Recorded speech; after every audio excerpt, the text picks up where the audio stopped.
Shalom, selamat sore Bapak Ibu dan Saudara yang dikasihi Tuhan. Bagaimana kabarnya hari ini? Saya harap kita semua berada dalam keadaan hati yang sejahtera, tetap semangat dan selalu menyadari perlindungan Tuhan setiap saat. Amin. Bapak Ibu Saudara yang dikasihi Tuhan, saya pernah mendengar dan menyanyikan sebuah lagu yang bernuansa semangat. Begini lagunya. Lebih dari pemenang dalam segala perkara, musuh telah dikalahkan dalam kuasa namanya. Jika Allah di pihak kita, siapa dapat melawan? Kita lebih dari pemenang. Demikian lagunya, lagunya seru. Tetapi istilah lebih dari pemenang bagi saya terasa janggal. Apakah istilah itu ada dalam Alkitab? Kalau tidak ada, ya hanya sekedar dinyanyikan untuk seru-seruan saja. Tetapi kalau itu di dalam Alkitab, maka wajiblah bagi kita untuk menggali makna dari istilah ini dengan lebih dalam, sehingga maksudnya dimengerti dengan lebih jelas. Lebih dari pemenang. Bapak Ibu Saudara yang dikasihi Tuhan, dengan mengingat tema bulan ini, yaitu kitalah umat pemenang, maka judul renungan kali ini adalah lebih dari pemenang. Nats diambil dari Roma pasal 8 dengan fokus ayat saya pilih dari Roma 8 ayat 37. Mari kita membuka Roma 8 ayat 37. Saya akan membacakannya bagi kita semua. Roma 8 ayat 37. Tetapi dalam semuanya itu kita lebih daripada orang-orang yang menang oleh Dia yang telah mengasihi kita. Amin. Demikian firman Tuhan. Bapak, Ibu, dan Saudara sekalian, setidaknya ada 3 hal yang sekilas sama tetapi sungguhnya berbeda. Orang percaya sepatutnya menang atau berhasil mengatasi 3 hal ini, yaitu godaan kedagingan, pergumulan, dan ujian. Orang percaya sepatutnya menang atas godaan kedagingan, menang atas pergumulan sehari-hari, dan berhasil atau lulus dari ujian-ujian kehidupan. Menang atas godaan kedagingan, misalnya contohnya menang dari godaan 3 tak, harta tahta wanita jika dia pria, atau menang dari godaan 2 tak 1 ja, harta, tahta, dan puja jika dia wanita. Kedua, orang percaya sepatutnya menang dari pergumulan sehari-hari. Misalnya menang dalam menguasai temperamen, menang dalam mengupayakan relasi yang baik, menang dalam hal mengampuni dan tidak menghakimi sesama, menang terhadap greget hati, seolah-olah ingin menyatakan Tuhan tidak adil atau tidak peduli, menang dari ketidakpercayaan bahwa Tuhan menyertai di masa-masa sulit, dan lain sebagainya. Tiga, orang percaya sepatutnya berhasil dalam ujian-ujian kehidupan. Misalnya saat ada dalam 2 pilihan yang sama kuat, antara taat firman atau tidak taat, maka berhasil untuk taat. Misalnya saat ada 2 pilihan yang sama kuat, antara berbuat jujur atau curang, maka berhasil untuk jujur. Misalnya saat ada dalam 2 pilihan yang sama kuat, antara melaksanakan tugas panggilan Tuhan atau melarikan diri, maka berhasil melaksanakan tugas Tuhan. Semacam ini namanya ujian kehidupan.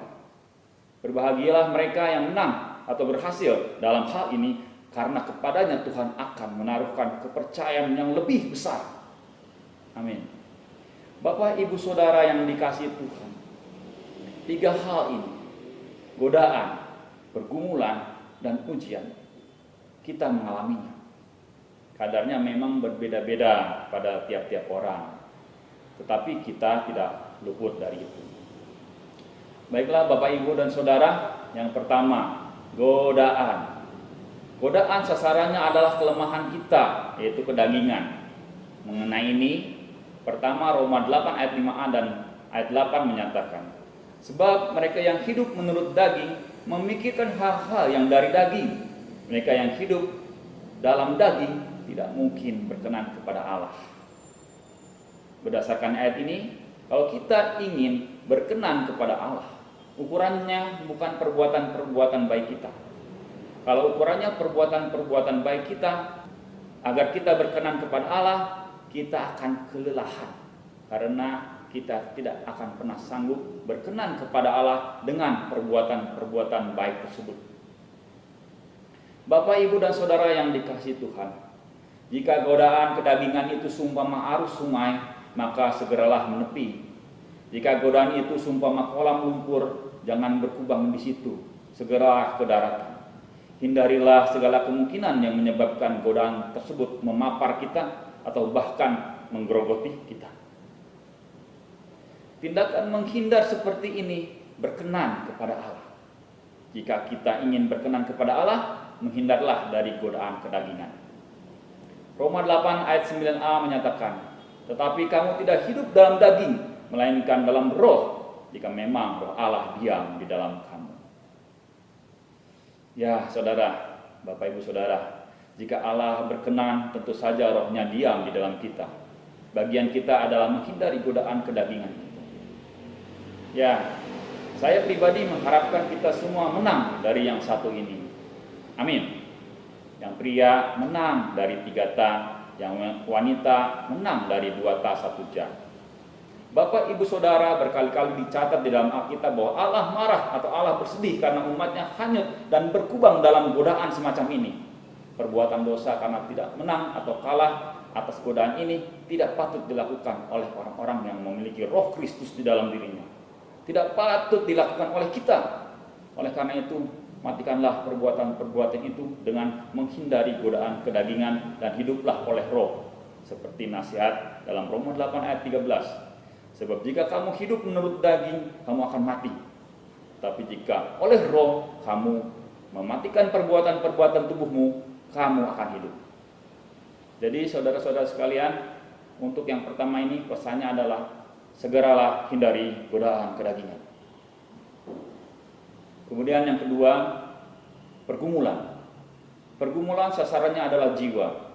Di dalam jiwa ada cara berpikir, cara memandang, cara menanggapi, cara bereaksi, dan lain sebagainya. Orang percaya tentunya tak luput dari pergumulan sehari-hari. Namun dengan pergumulanlah jiwa diasah. Saat pergumulan berkecamuk, biasanya orang bertanya-tanya dalam hati atau pikirannya. Bertanya-tanya terus sampai lelah sendiri. Roma 8 ayat 31 sampai 35 mengisyaratkan pergumulan pikiran. Coba lihat, ada banyak tanda tanya di sana. Itu memang pertanyaan-pertanyaan retoris, yaitu pertanyaan yang tidak perlu dijawab lagi karena sudah jelas jawabannya. Namun pertanyaan-pertanyaan tersebut akan diajukan kepada jiwa yang galau, jiwa yang sedang menghadapi pergumulan. Saya bacakan ya. Roma 8 ayat 31 sampai 35. Sebab itu apakah yang akan kita katakan tentang semuanya itu? Jika Allah di pihak kita, siapakah yang akan melawan kita? Ia yang menyayangkan anaknya sendiri tetapi yang menyerahkannya bagi kita semua. Bagaimanakah mungkin ia tidak mengaruniakan segala sesuatu kepada kita bersama-sama dengan dia? Siapakah yang akan menggugat orang-orang pilihan Allah? Allah yang membenarkan mereka. Siapa yang menghukum mereka? Kristus Yesus yang telah mati, bahkan lebih lagi yang telah bangkit, yang juga duduk di sebelah kanan Allah, yang malah menjadi pembela kita. Siapakah yang akan memisahkan kita dari kasih Kristus? Penindasan atau kesesakan, atau penganiayaan, atau kelaparan, atau ketelanjangan, atau bahaya, atau pedang? Tidak ada jawabannya. Bapak, Ibu, Saudara yang dikasihi Tuhan, kita patut menang atas pergumulan-pergumulan pikiran kita. Jika kita ragu bahwa Tuhan di pihak kita, maka kita menang dengan meyakini bahwa Tuhan di pihak kita. Jika kita ragu pemeliharaan Tuhan karena masa-masa sulit yang berkepanjangan, bahkan bertubi-tubi, jika kita merasa Allah tidak adil, jika kita merasa Allah telah meninggalkan kita dan tidak memperdulikan kita lagi, maka kita sepatutnya menang dari pergumulan ini. Kita menang dengan meyakini kembali pemeliharaan Tuhan. Kita menang dengan meminta ampun kepada Tuhan karena telah menuduhnya sedemikian rupa. Kita bertobat dan kembali mengasihinya. Kita menang dengan mengimani Roma 8 ayat 28. Allah turut bekerja dalam segala sesuatu untuk mendatangkan kebaikan bagi mereka yang mengasihi Dia. Bapak, Ibu, dan Saudara yang dikasihi Tuhan, kalau kita mengasihi Tuhan, kita akan berbuah dengan cara mengasihi sesama. Pergumulan-pergumulan seperti telah disebutkan sebelumnya akan dapat kita menangkan. Jadi, untuk yang kedua ini pesannya adalah menangkanlah pergumulan-pergumulan itu dengan mengasihi Tuhan dan mengasihi sesama. Yang ketiga adalah ujian. Ujian sasarannya adalah integritas dan keberpihakan kita kepada Tuhan. Tuhan menguji kita, apakah kita berpihak kepadanya atau tidak. Akan ada saat-saat dalam hidup kita di mana kita diuji. Jika kita sudah iya dan amin terhadap firman Tuhan dalam pikiran dan perkataan, maka kita akan diuji untuk iya dan amin juga dalam keputusan dan tindakan kita. Kalau kita berhasil, kita memasuki jenjang yang lebih tinggi. Gambarannya seperti anak sekolah, kalau berhasil ujian akan naik kelas atau masuk sekolah yang lebih tinggi.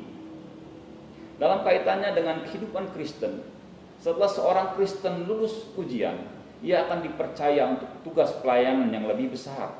Melayani Tuhan sepatutnya menjadi kebanggaan terbesar orang Kristen. Amin. Jadi untuk yang ketiga ini pesannya adalah dasarkanlah keputusan-keputusan dan tindakan-tindakan kita sesuai firman Tuhan. Maka kita akan lulus, makin berpihak kepada Tuhan. Integritas kita teruji. Bapak, Ibu, dan Saudara yang dikasihi Tuhan, judul kita lebih dari pemenang.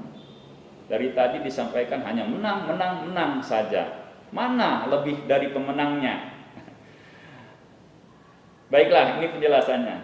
Mari kita cermati kembali Roma 8 ayat 37. Tetapi dalam semuanya itu kita lebih daripada orang-orang yang menang oleh Dia yang telah mengasihi kita. Yang membuat kita disebut lebih dari orang-orang yang menang adalah oleh Dia, oleh Tuhan. Itu perbuatan Tuhan sepenuhnya. Dia yang menjadikan kita lebih dari pemenang. Karya Tuhan semata. Dia mati, bangkit dan naik ke surga untuk menjamin keselamatan kita. Tidak ada yang sanggup membatalkan keselamatan kita. Tidak ada yang sanggup memisahkan kita dari kasih Allah. Bagian kita adalah meraih kemenangan-kemenangan. Namun Tuhan menjadikan kita lebih dari pemenang, yaitu tetap di dalam kasih Allah. Haleluya. Bapak, Ibu, dan Saudara yang dikasihi Tuhan, 3 judul khotbah minggu yang sudah lalu adalah: pertama, kasih setia Allah; kedua, taat pada pemimpin; ketiga, mengandalkan Tuhan.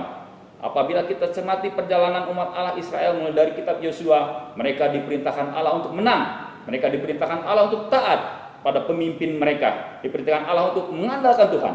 Namun semuanya tergoncang. Disuruh taat malah seringnya tidak taat.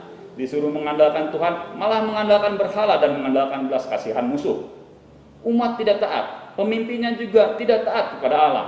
Coba lihat raja-raja Israel itu, hampir semuanya yang jahat di mata Tuhan. Coba lihat raja-raja Yehuda itu, dari sekian puluh hanya sekitar 5 orang yang dinyatakan benar di mata Tuhan. Coba lihat tanah yang dijanjikan Tuhan itu, dari 100% luasan tanah yang dijanjikan Allah, masa Israel hanya menduduki 35%. Ada memang kemenangan-kemenangan itu, tetapi citra besarnya adalah kegagalan. Goyah di sana sini, tetapi ada satu saja yang tidak pernah goyah. Kasih setia Allah. Allah tetap setia pada janjinya untuk menyelamatkan manusia. Di dalam kegoyahan manusia, Ia tetap setia. Allah tetap memberikan Kristus bagi keselamatan manusia. Dan keselamatan itu tidak ada yang bisa menggugat.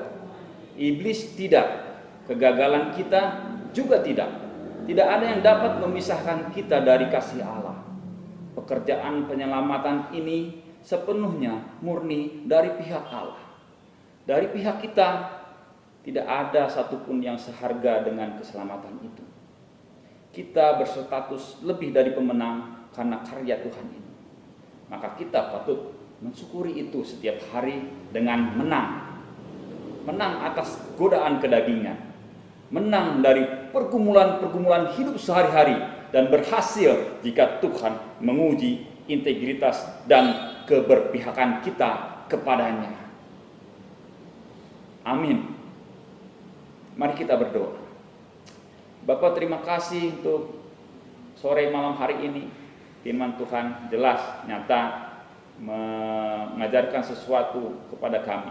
Biarlah kami selalu bersyukur karena kasih karya Tuhan yang begitu besar, yang membuat kami yang tidak selalu waspada, yang tidak selalu menang, dapat beroleh kemenangan oleh karena kemenangan Kristus itu. Dan kami tetap di dalam kasih karunia itu. Terpujilah nama Tuhan. Haleluya. Dalam nama Tuhan Yesus kami berdoa dan bersyukur. Amin.